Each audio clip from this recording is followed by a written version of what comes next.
Salam marketing dan kewirausahaan, ketemu lagi di video kita kali ini yang membahas tentang kepemimpinan serta teori-teori yang terkait dengan materi ini, yaitu kepemimpinan ini. Oke, pertama, kepemimpinan itu apa maksudnya? Nah, kepemimpinan atau dalam bahasa Inggris disebut dengan leadership adalah kemampuan. Jadi, kepemimpinan itu adalah kemampuan gitu ya.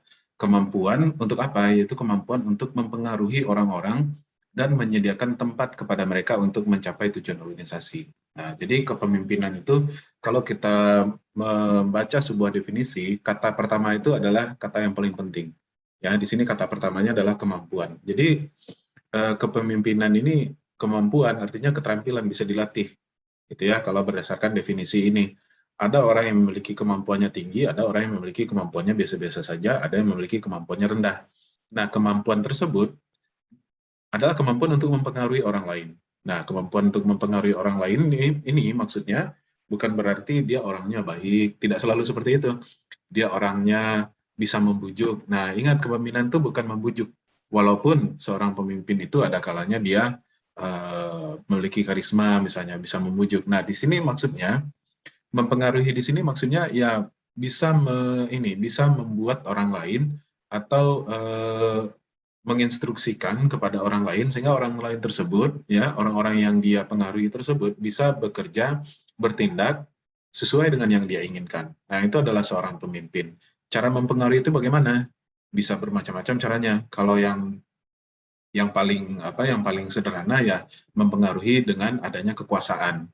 Misalnya dia adalah seorang pejabat, seorang manajer misalnya, maka dia pasti bisa mempengaruhi para bawahannya. Kenapa? Karena dia punya kekuasaan, ya kan?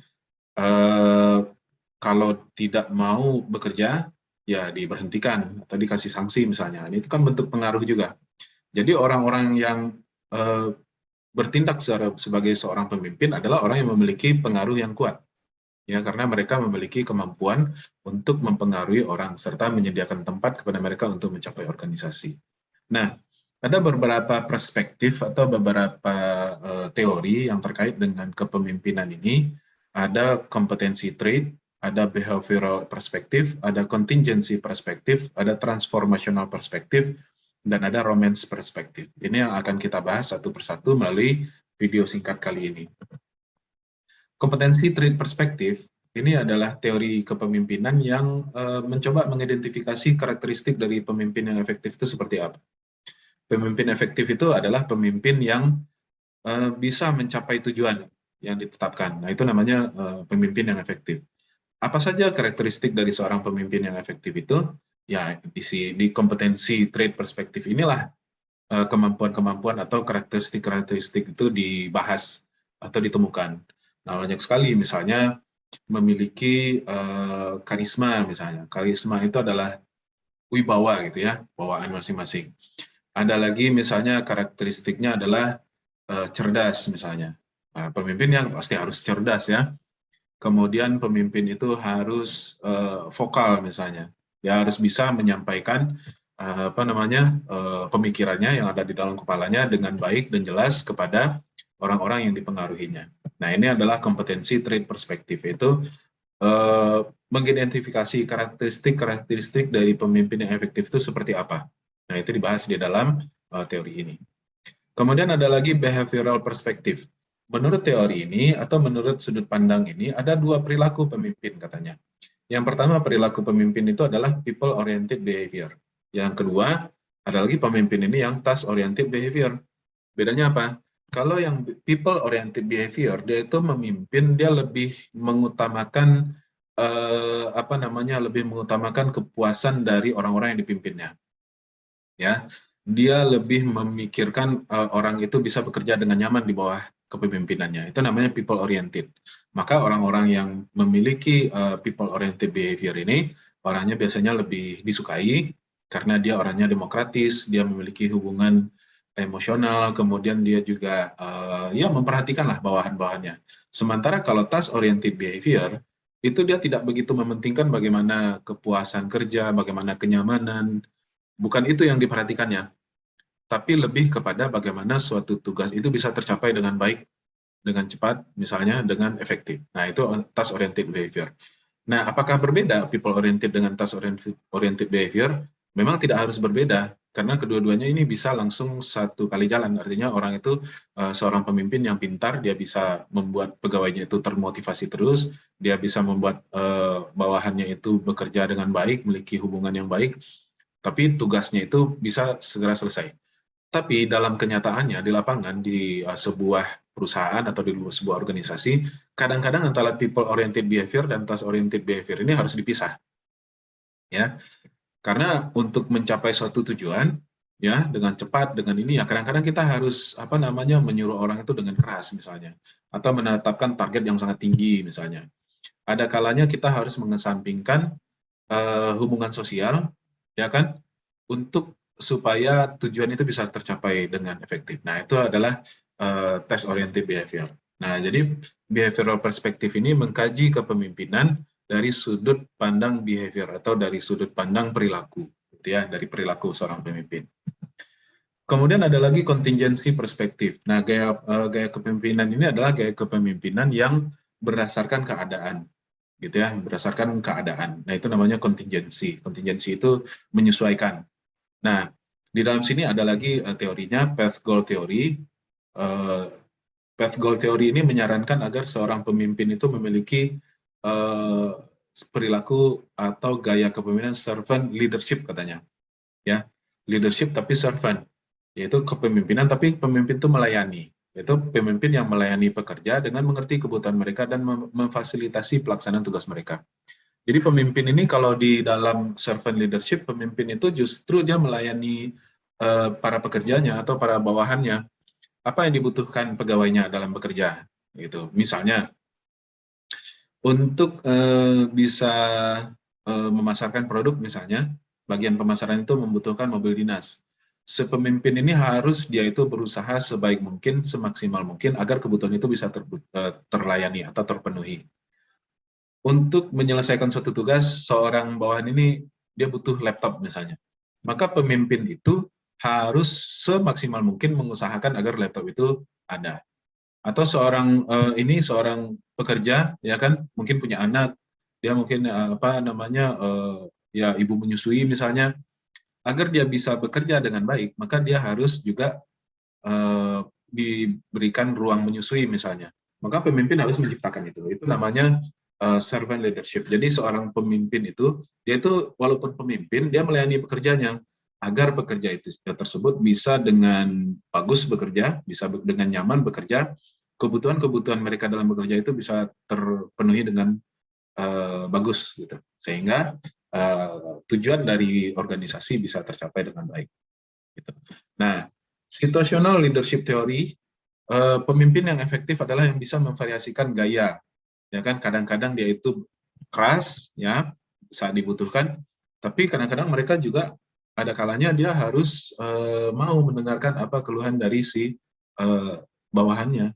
Jadi situational leadership theory ini kalau keadaan lagi santai ya itu ya Anda boleh bercanda misalnya, Anda dekat dengan saya misalnya. Kemudian ya situasional, tapi ketika keadaan genting ada suatu pekerjaan yang harus selesai saat itu juga atau pekerjaan yang sangat penting ya, yang sangat genting gitu ya.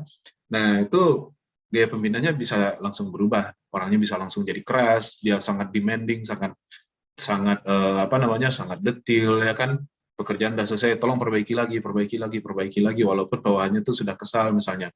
Nanti kalau itu sudah selesai, ketika kondisi sudah mereda lagi, pekerjaan sudah selesai, sudah ini, nah dia kembali lagi ke gaya biasa gitu ya, dengan hubungan yang baik, sosial dan lain-lain sebagainya. Itu namanya situational leadership theory.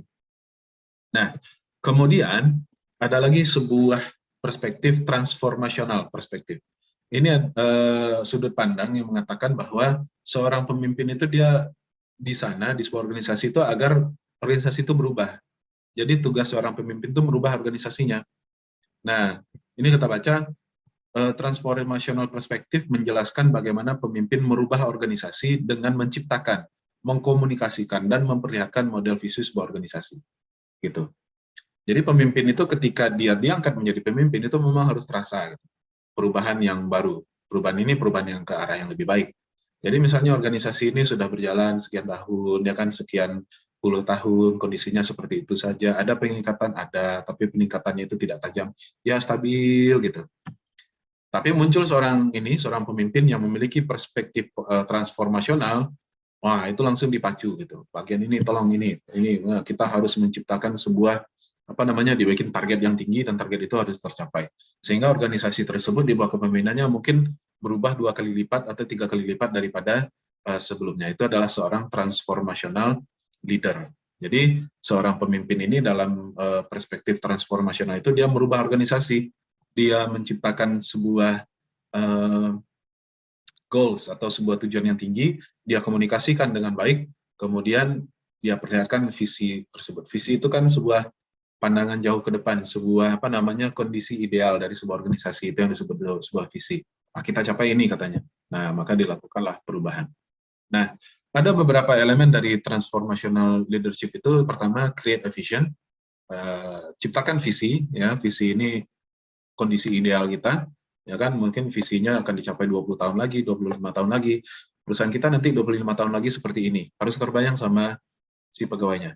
Kemudian dia komunikasikan visi tersebut. Kemudian dia modeling visi tersebut, dia pecah-pecah menjadi misi, kemudian dia pecah-pecah menjadi rencana kerja, dia ubah menjadi rencana operasional. Kemudian dia bentuk komitmen terhadap visi tersebut. Nah, untuk mencapai sebuah visi, pemimpin kan tidak mungkin mencapainya sendiri. Dia harus dia harus didukung oleh orang-orang di sekitarnya. Maka komitmen inilah yang dia bangun sehingga visi tersebut bisa tercapai. Kemudian ada romance perspektif, ada 3 proses persepsi, yaitu attributing leadership, stereotyping leadership, need for situational control leadership. Ini juga sering sekali disebut perspektif klasik gitu ya. Jadi leadership itu ditunjuk misalnya, kemudian leadership itu ciri-cirinya seperti ini, kemudian need for situational control atau pemimpin itu dia harus mengontrol situasi. Nah, Bernardine R.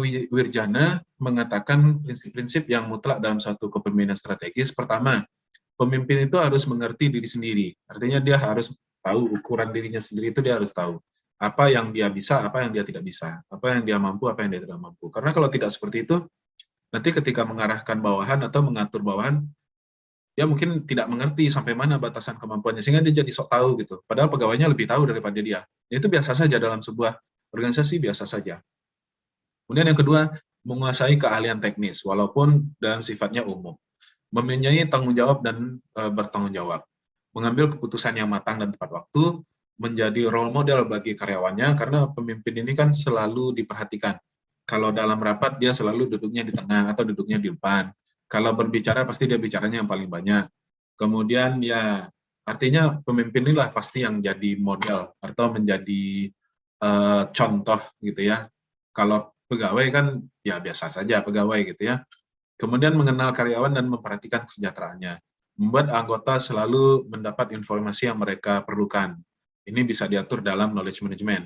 Kemudian menumbuhkan rasa tanggung jawab dari pegawainya, menjamin bahwa tugas dapat dimengerti, dia harus memiliki kemampuan komunikasi yang baik, melatih anggota sebagai tim, dan menggunakan sepenuhnya kapabilitas dari organisasi. Seluruh sumber daya yang ada di sebuah organisasi harus mampu dia